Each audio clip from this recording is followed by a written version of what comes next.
Според податоците на ресорното министерство, заклучно со 2 јули годинава пристигнале 1230 апликации.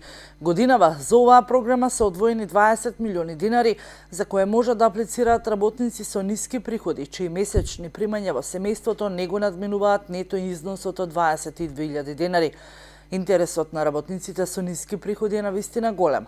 Лани ваучерите ги искористиле 1699 граѓани, а пред минатата година 1098 семејства. Од анализата на секторот за туризам по завршувањето на проектот се утврдило дека најголем број на лицата кои го користеле одморот се од Скопскиот, втори работниците од Полошкиот, трети од североисточниот регион. Повеќето од нив се вработени во државната и јавната администрација, вели раководителот на секторот за туризам од Министерството за економија Хаджиу. На веб страната на Министерството е објавена и листа на хотели во македонските туристички центри Охрид, Берово, Попова, Шапка, Дојран, Струга, каде што работниците може да го користат ваучерот.